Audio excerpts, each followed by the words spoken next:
மாசில்லா சுத்தமா திரு புண்ணிய தீர்த்தத்தினால் குற்றம் நீங்கிவிட குணம் மாறிற்ற ஆட்டுக்குட்டி என்ற ரத்தத்தினால். மாசில்லா சுத்தமா திரு புண்ணிய தீர்த்தத்தினால் குற்றம் நீங்கி விட குணமாறிற்ற ஆட்டுக்குட்டியின் ரத்தத்தினால். தேவனுடைய நாமத்திற்கு மகிமை உண்டாவதாக. வாரத்தின் முதல் நாளிலே நாம் சபையாக ஒன்று சேர்ந்து தேவனை தொழுது கொள்வது என்பது நமக்கு கிடைக்கப்பட்டிருக்கிறதான மிக பெரிதான ஸ்லாக்கியம். ஆகையினாலே நாம் நன்றி உணர்வோடு மகிழ்ச்சியோடு முழுமனதோடு ஆவியோடு உண்மையாக அவரை நாம் தொழுது கொள்வோம். தூக்கமாக ஒரு பாடலை நாம் தெரிந்து கொள்வோம். சகோதரர்களை அன்போடு அழைக்கின்றோம். விசுவாசியே நீ பதறாதே, விசுவாசியே நீ கலங்காதே, விசுவாசத்தால் நீதிமான் இன்றும் என்றும் பிழைப்பான். விசுவாசத்தால் நீதிமான் இன்றும் என்றும் பிழைப்பான். கர்த்தரின் கை குறுகவில்லை, கர்த்தரின் வாக்கு மாறிடாதே, சுத்தர்களாய் மாறிடவே சுதனருள் புரிந்தனரே. விசுவாசியே நீ கலங்காதே, விசுவாசியே நீ பதறாதே, விசுவாசத்தால் நீதிமான் இன்றும் என்றும் பிழைப்பான். விசுவாசத்தால் நீதிமான் இன்றும் என்றும் பிழைப்பான். திருசபையே கிருபை செய்வாய், திவ்ய அன்பில் பெருகிடுவாய், தலைமுறையாய் தலைமுறையாய் தழைத்திட அருள் புரிவார்.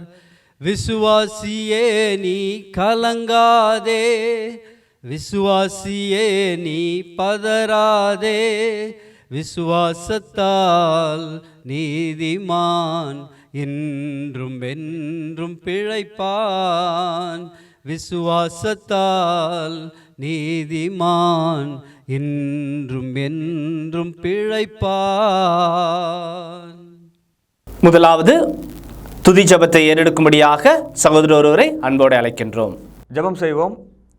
துதியில் மத்தியில் வாசம் செய்கிற தூயாதி தூயவரே, நேற்றும் இன்றும் என்றும் மாறாத பரலோகத்தில் வாசம் பண்ணுகிற எங்கள் தூய பிதாவே, நீர் கொடுத்த இந்த புதிய மனமகிழ்ச்சி நாளுக்காக ஸ்தோத்திரம் பிதாவே. இந்த வாரத்தின் முதல் நாளிலேயும் கூட உம்மை நோக்கி துதிக்கும்படியாகவும் உம்மை தொழுது கொள்ளும்படியாகவும் கூடியிருக்கிற உம்முடைய பிள்ளைகள் யாருக்காக ஜெபிக்கிறேன் பிதாவே, யாவரையும் ஆசீர்வதியும்.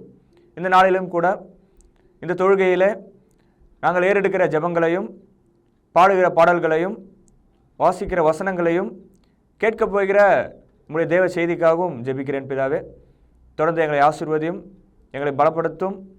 இந்த தொழுகையை சுகந்த வாசனையாக அங்கீகரித்து ஏற்றுக்கொள்ளும் பிதாவே. தொடர்ந்து எங்களை பரிசுத்த ஆவினாலே நிரப்பும், எங்களை வழிநடத்தும், ஆசீர்வதியும். இந்த ஜெபத்தை எங்கள் ஆண்டவரும் இரட்சகரும் மீட்பருமா இருக்கிற இயேசு கிறிஸ்துவின் நாமத்தாலே ஜெபிக்கிறேன்.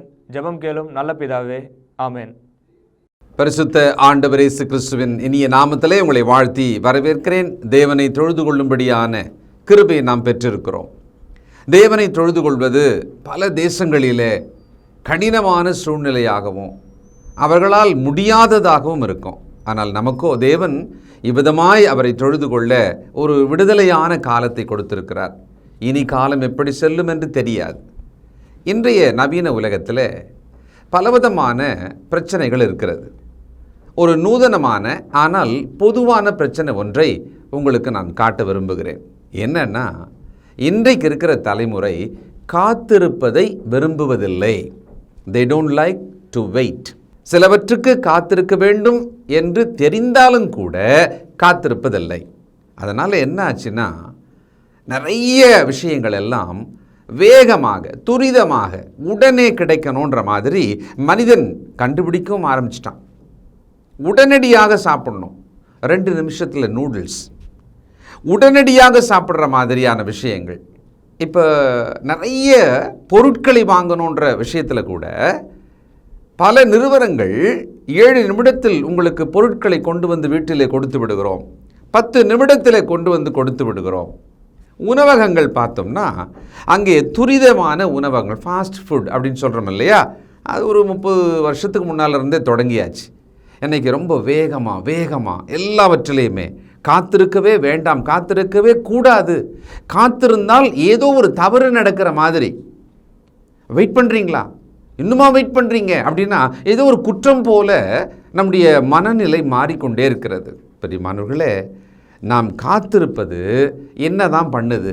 ஏன் நம்ம அதை ரொம்ப வெறுக்கிறோன்னா, உண்மையான விஷயம், காத்திருக்கும் பொழுது இருதயம் இளைத்து போகும். நீண்ட நாள் காத்திருப்பது இருதயத்தை இளைக்க பண்ணும். ஆனால் வேத புத்தகத்தில் ரொம்ப எதிரடியாக எதிரான ஒரு விஷயத்தை ஆவியானவர் நமக்கு சொல்கிறார். நம்மளால் இதை ஒத்துக்க முடியாது, இது ஜீரணிக்கவே முடியாது. பாருங்க, ஏசாயாவின் புத்தகம் 40ஆம் அதிகாரம் 30-31. இளைஞர் இளைப்படைந்து சோர்ந்து போவார்கள், வாலிபரும் இடறி விழுவார்கள். கர்த்தருக்கு காத்திருக்கிறவர்களோ புது பலன் அடைந்து கழுகுகளைப் போல செட்டைகளை அடித்து எழும்புவார்கள். அவர்கள் ஓடினாலும் இளைப்படையார்கள், நடந்தாலும் சோர்ந்து போகார்கள். இளைஞர் கூட சோர்ந்து போயிடுவாங்க, களைப்பு அடைஞ்சிருவாங்க, அவங்களால கொஞ்சம் தூரம் ஓடக்கூட முடியாத மாதிரி ஆயிடும். ஆனால் கர்த்தருக்கு காத்திருக்கிறவர்களோ, நமக்கு நல்லா தெரியும், நம்ம அனுபவம் இது, காத்திருந்தால், நீண்ட நேரம் காத்திருந்தால் நமக்கு அது வெறுப்பையும் சலிப்பையும் சோர்வையும் உண்டாக்கிடும். அதனால் மனுஷன் பலவிதமான கண்டுபிடிப்புகளில் இந்த காத்திருக்காமல் என்ன செய்யலாம், குறுகிய நேரத்துக்குள் என்ன செய்யலாம், அப்படி தான் இன்றைக்கி உலகமானது மாறிக்கிட்டே இருக்கு. எல்லாமே சீக்கிரமாக உடனடியாக சட்டுன்னு நடக்கணும். ஆனால் பாருங்கள், இங்கே கர்த்தருக்கு காத்திருக்கிறவர்களோ புது பலன் அடைந்து, அப்படின்னா என்ன? கர்த்தருக்கு காத்திருக்கிறவர்கள் புது பலன் அடைவார்கள்னு இருக்கே. இது எப்படி? அது உலக நியதிக்கு முரண்பாடால இருக்கிறது. காத்திருந்தால் பலவீனப்படுவோம், கர்த்தருக்கு காத்திருந்தால் பலன் அடைவோம். இதை தான் இன்றைக்கி நாம் கவனிக்கிறோம். நிச்சயமாக வாழ்க்கையில் பல விஷயங்களுக்கு காத்திருப்போம், மாற்றங்களுக்கு காத்திருப்போம். யோபின் புத்தகத்தில் 14ஆம் அதிகாரம் 14ஆம் வசனம், மனுஷன் செத்தபின் பிழைப்பானோ? எனக்கு மாறுதல் எப்போது வருமென்று எனக்கு குறிக்கப்பட்ட போராட்டத்தின் நாளெல்லாம் நான் காத்திருக்கிறேன். எனக்கு மாறுதல் எப்போது வரும் என்று காத்திருக்கிறேன். கேட்டுக்கொண்டிருக்கிற தேவ ஜனமே, நீங்கள் ஏதோ ஒரு மாற்றத்துக்காக காத்திருக்கீங்களா? என்னென்ன விஷயத்தில் வாழ்க்கையில் மாற்றம் வரணும், அது ஒரு முன்னேற்றமாக இருக்கலாம், அல்லது நீங்கள் பெற வேண்டிய நன்மையாக இருக்கலாம், உங்களுக்காக வேண்டிக் கொண்டதின் பதிலாக இருக்கலாம். நம்ம காத்திருக்கிறோம். It is inevitable waiting on something. காத்திருப்பு என்பதை தவிர்க்க முடியாது. முதல்ல அதை தெரிஞ்சுக்கணும். இந்த வாழ்க்கை, இந்த பூமிக்குரிய வாழ்க்கையிலே காத்திருத்தல் என்பது தவிர்க்க முடியாத ஒரு அனுபவம்.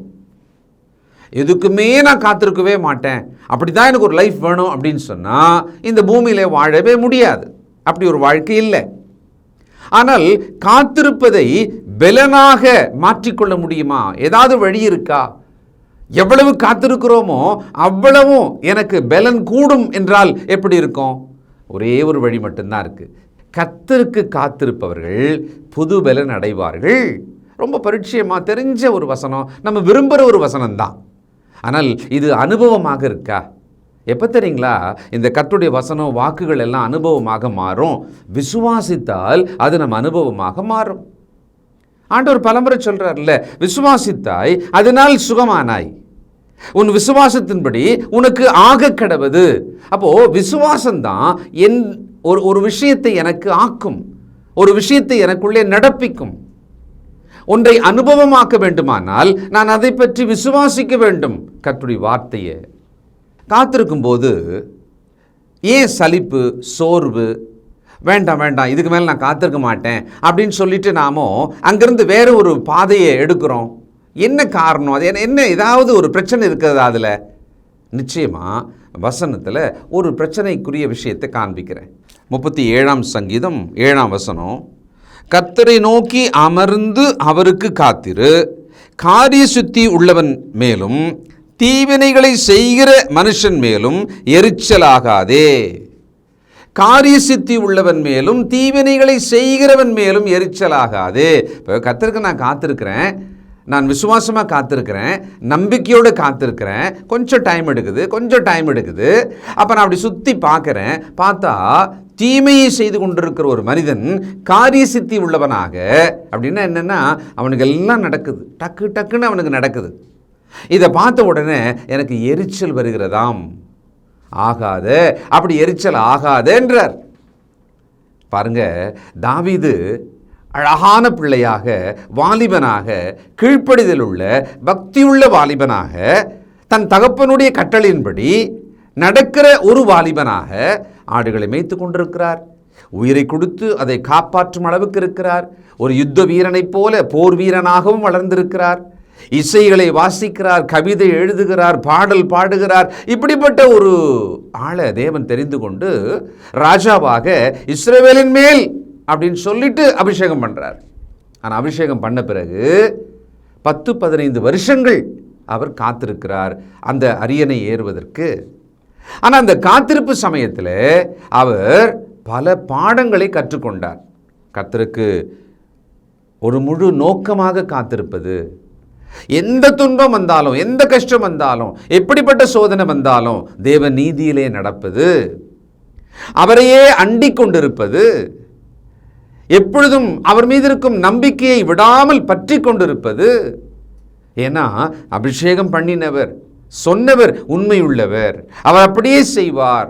நடுவில் எவ்வளவு தடை வந்தாலும், எவ்வளவு திருப்பங்கள் வந்தாலும் கர்த்தர் அதை செய்வார் என்று சொல்லி கர்த்தரில் தன்னை ஊன்ற கட்டி கொண்டதை நாம் தாவீதினுடைய வாழ்க்கையில் பார்க்குறோம். அதே மாதிரி தான் யோசேப்பு கூட கனவு கண்டார், அதை வீட்டில் சொன்னார். ஆனால் திடீர்னு என்னாச்சுன்னா அந்த வீட்டிலிருந்து அவர் தூக்கி எறியப்பட்டார், அந்நிய தேசத்துக்கு தூக்கி எறியப்பட்டார். அவ்வளோதான், கனவு உணலாம் சும்மா அப்படின்னு அவர் நினைக்கிறதுக்கான 100% வாய்ப்பு இருக்கிறது. பல வருஷங்கள் கழித்து தான் அந்த தரிசனத்தோட ஒரு வெளிப்பாடு மறுபடியும், அந்த தரிசனமானது இவருடைய வாழ்க்கையில் நிஜமானது. கரெக்டாக தகப்பனும் சகோதரர்கள் எல்லாரும் வந்து முன்னாலே பணிந்து குனிந்து இந்த அதிபதிக்கு முன்பு நின்னாங்க. அதுக்கு இடையிலே அவர் காத்திருக்க வேண்டி இருந்தது. நோவாவுக்கு மிகப்பெரிய ஒரு வேலை கொடுக்கப்பட்டது, பேழையை கட்டச் சொல்லி. பேழைன்னா என்னன்னு தெரியாது, மழைன்னா என்னன்னு தெரியாது, வெள்ளன்னா என்னன்னு தெரியாது. கர்த்தருக்கு காத்திருந்த அந்த ஒரு விஷயத்தை பார்க்கும்போது பொறுமையோடு காத்திருந்ததாக வேதம் சொல்லுது.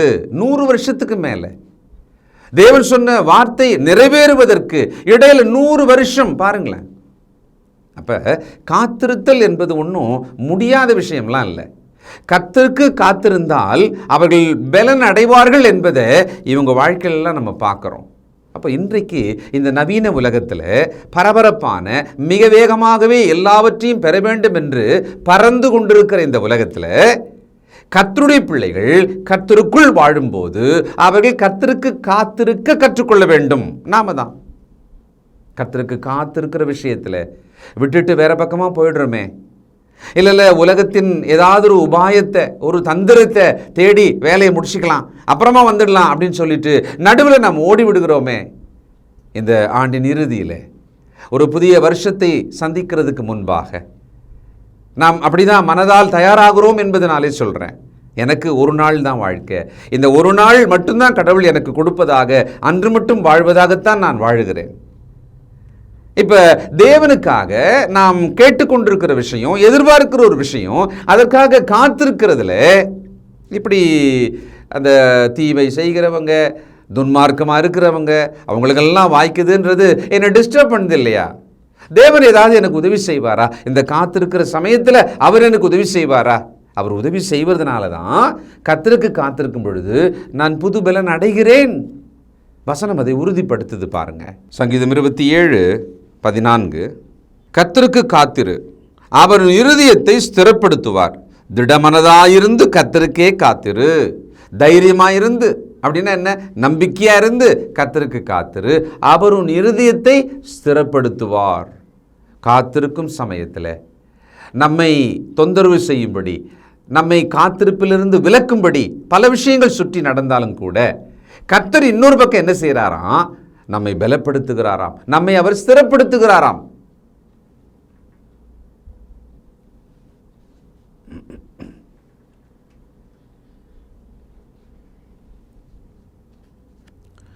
அவர் உன் இருதயத்தை ஸ்திரப்படுத்துவார். God will strengthen your heart. காத்திருத்தல் இருதயத்தை சோர்ந்து போக செய்யும், சலிப்படைய செய்யும். எனக்கு பிடிக்காத விஷயம், ஒரு இடத்துல லைனில் ஐயோ இன்னும் 50 பேர் இருக்காங்களா, இன்னும் 30 பேர் இருக்காங்களா அப்படின்னா ஒரு 1.5 மணி நேரம் ஆகுமா அப்படின்னா யாருக்கு தான் பிடிக்கும்? இந்த காத்திருப்பு சலிப்பு கொடுக்கும் நமக்கு தெரியும் தானே. இப்படியே பழகினவங்க என்ன ஆகிடுறோன்னா, கர்த்தருக்கு காத்திருக்கிற விஷயத்தில் கூட நம்மளால் காத்திருக்க முடியாதவர்களாகவே நாம் மாறிடுறோம். இதில் நாம் ரொம்ப கவனமாக இருக்கணும். ஒருவேளை அன்றாட அனுதின வாழ்க்கையில் இப்படி ஒரு வரிசையில் காத்திருப்பது கொஞ்சம் கஷ்டமாக கூட இருக்கலாம். அதையும் கூட நாம் பிரயோஜனம் ஆக்கி கொள்ளலாம். ஆனால் கர்த்தருக்கு காத்திருக்கிற விஷயத்தில் ஒரு உண்மை நமக்கு தெரிந்தால், அதை நாம் விசுவாசித்தால் அது நமக்கு பிரச்சனையே இருக்காது. என்ன? கர்த்தருக்கு காத்திருக்கும் போது புதுபலன் அடைவதற்கான ஒரு வாய்ப்பு. அது கர்த்தருக்கு காத்திருக்கும் பொழுது அவரின் இருதயத்தை ஸ்திரப்படுத்துவார் என்பது எனக்கு ஒரு உதவி இருக்கிறது. 31ஆம் சங்கீதம் 24ஆம் வசனம், கர்த்தருக்கு காத்திருக்கிறவர்களே நீங்கள் எல்லாரும் திடமனதாயிருங்கள், அவர் உங்கள் இருதயத்தை ஸ்திரப்படுத்துவார். திடமனதாயிருங்கள், தைரியமா இருங்க. நீங்க சோர்ந்து போவாதீங்க, கலங்காதீங்க, சந்தேகப்படாதீங்க. கர்த்தருக்கு காத்திருக்கிறோம் என்கிற அந்த ஒரு நேர்கோட்டை நீங்கள் சரியாக பிடித்து கொள்ளுங்கள். யோபு 30ஆம் அதிகாரம் 26ஆம் வசனம், நன்மைக்கு காத்திருந்த எனக்கு தீமை வந்தது, வெளிச்சத்தை வரப்பார்த்து கொண்டிருந்த எனக்கு இருள் வந்தது. சில நேரம் வாழ்க்கையில் இப்படி நடக்கும். நல்லது வரும்னு நினச்சேன், கடைசியில் பார்த்தா கெட்டது வந்துடுச்சே. நான் ஒரு வெளிச்சம் உண்டாகும் வாழ்க்கையிலன்னு நினச்சேன், ஆனால் இன்னும் இருட்டில் உண்டாச்சு. இப்படி நடக்கும் தான். ஆனாலும் கர்த்தர் நம்மளை விட்டுறவே மாட்டார். நாம் காத்திருக்கிறோம், ஒரு நன்மைக்கு காத்திருக்கிறோம். ஒரு தீமை வருமானால் அதை நன்மைக்கு ஏதுவாக பார்க்க நாம் கற்றுக்கொள்ளணும். காரணம் ரோமர் 8:28 சொல்லுது, தேவனுடைய தீர்மானத்தின்படி அழைக்கப்பட்டவர்களாய் அவரிடத்தில் அன்பு கூறுகிறவர்களுக்கு சகலமும் நன்மைக்கு ஏதுவாக நடக்கிறது என்று அறிந்திருக்கிறோம். தேவனுடைய பிள்ளைகளுக்கு நன்மையும் நன்மைதான், தீமையும் நன்மைக்கு ஏதுவாக மாற்றப்படும். அதுக்குள்ள ஒரு நன்மையை தேவன் கண்டிப்பாக வச்சிருப்பார்.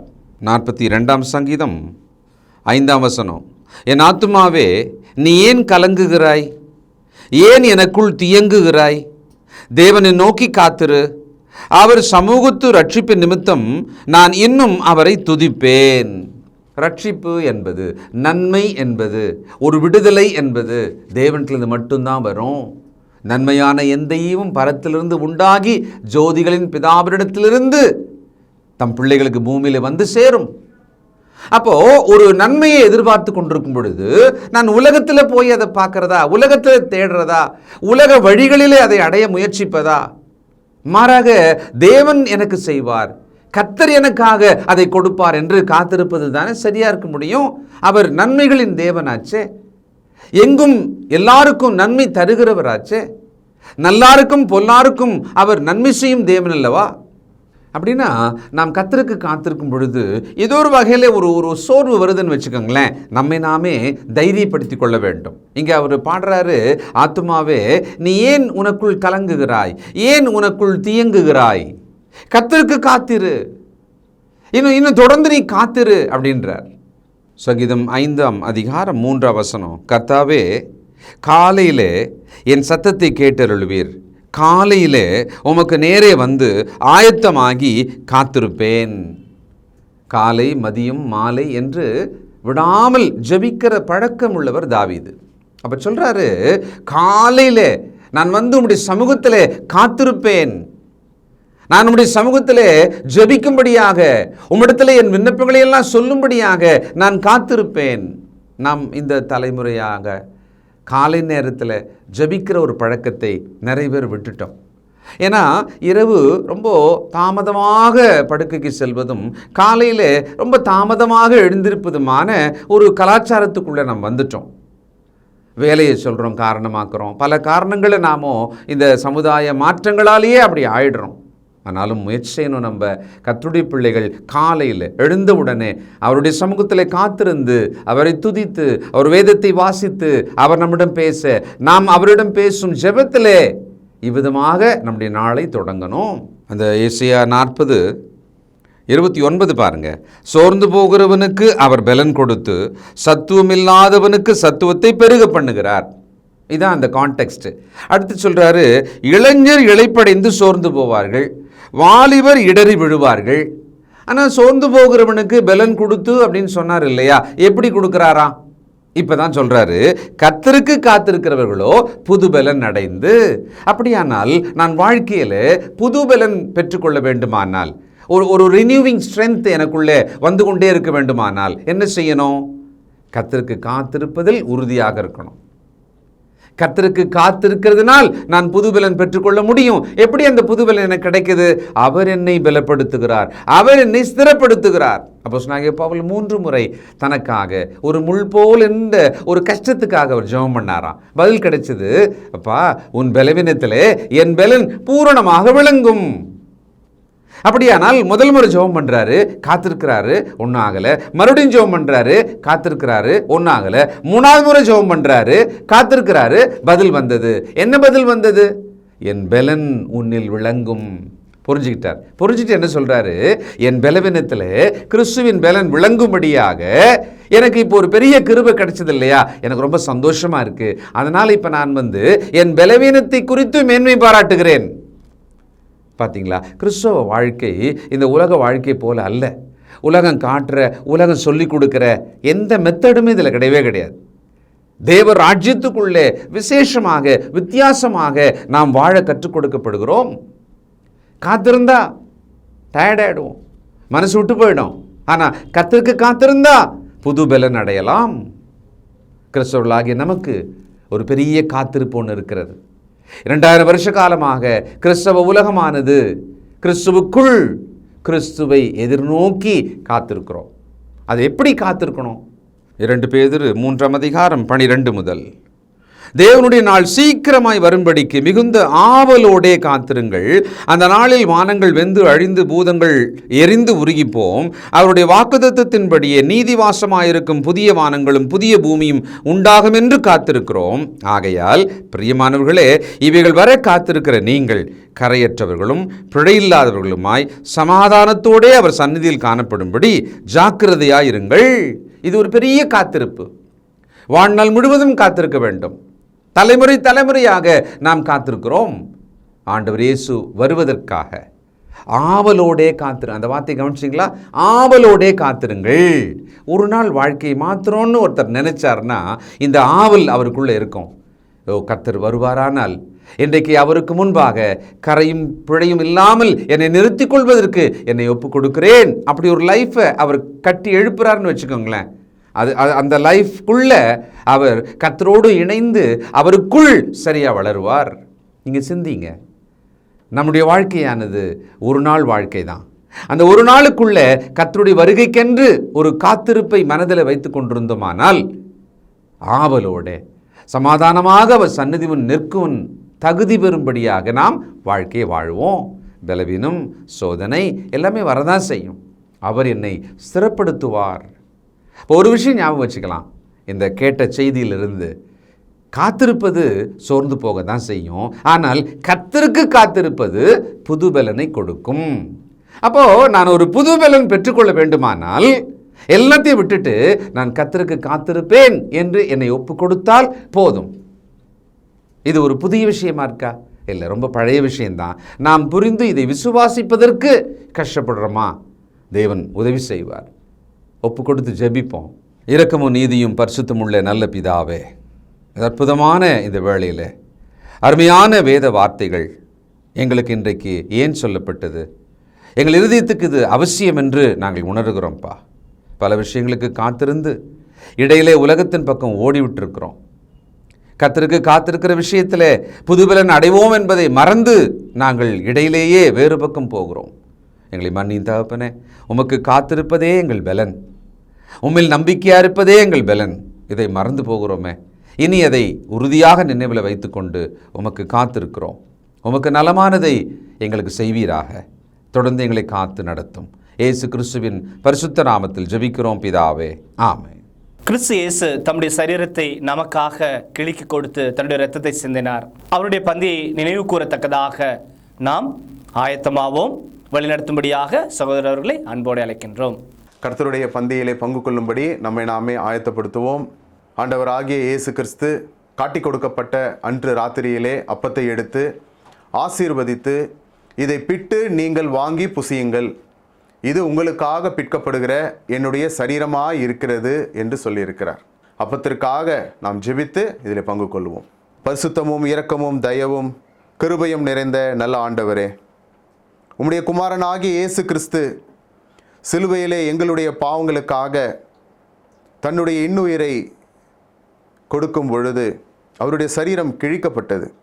அதற்கு ஒப்பாக இங்கு புளிப்பில்லாத அப்பம் இது வைக்கப்பட்டு இருக்கிறது. அப்பா, நீர் இந்த அப்பத்தை எங்களுக்கென்று ஆசீர்வதித்து தரும்படி விலையேற பெற்ற இயேசு கிறிஸ்துவனுடைய நல்ல நாமத்தினாலே இந்த ஜெபத்தை ஏறெடுக்கிறோம் அன்பின் பிதாவே, ஆமேன். அவர் அந்தபடியே பாத்திரத்தையும் எடுத்து, இந்த பாத்திரம் என் இரத்தத்தினால் ஆகிய புதிய உடன்படிக்கையாய் இருக்கிறது, என்னை நினைவு கூறும்படி இதை செய்யுங்கள் என்று சொல்லியிருக்கிறார். நாமும் கூட அவ்வண்ணமாகவே இதில் செய்யும்படியாக நாம் ஒன்று சேருவோம். தேவன் இந்த ரசத்தை ஆசீர்வதித்து தரும்படி நாம் ஜெபிப்போம். வானத்தையும் பூமியும் உண்டாக்கின சர்வ வல்லமையுள்ள எங்கள் நல்ல பிதாவே, என்னை நினைவு கூறும்படி இதை செய்யுங்கள் என்று சொல்லியிருக்கிறபடியே நாங்கள் செய்யும்படி வந்து நிற்கிறோம். இந்த ரசத்தை நீர் ஆசீர்வதித்து தாரும்.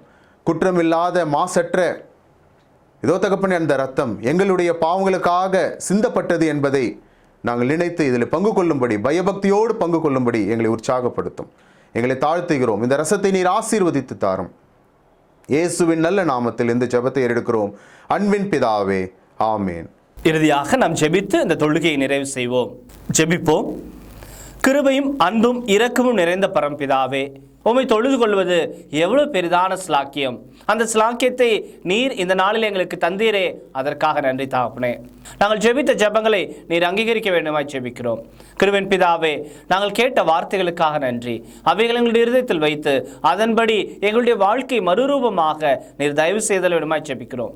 பிதாவே, நீர் எங்களுக்கு இந்த வாரத்தில் ஆசீர்வாதமாக கொடுத்த வருமானத்திலிருந்து உமக்கென்று கொடுக்க நீர் எங்களுக்கு பாராட்டின தயவுக்காக நன்றி.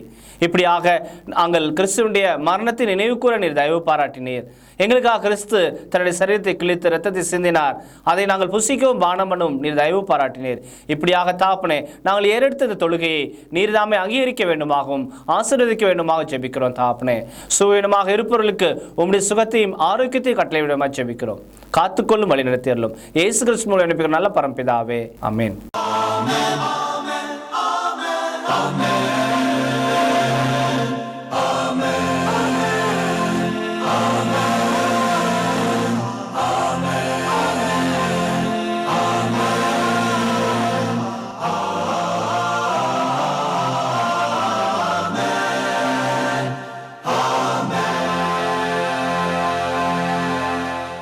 அன்பானவர்களே, புதிய ஏற்பாட்டு தொழுகைக்கு திரும்புங்கள். இடம் YMCA வளாகம், ஹைகோர்ட் எதிரில், பிரதி ஞாயிறு காலை 11 மணி அளவில் அன்புடன் அழைக்கிறோம். Come and worship with us every Sunday at 11 AM, YMCA Hall, opposite High Court, Parish Corner. கர்த்தாவே, தேவர்களில் உமக்கு பானவர் யார்? வானத்திலும் பூமியிலும் உமக்கு பானவர் யார்? உமக்கு பானவர் யார்? உமக்கு பானவர் யார்? வானத்திலும் பூமியிலும் உமக்கு பானவர் யார்? வானத்திலும் பூமியிலும் உமக்கு பானவர் யார்?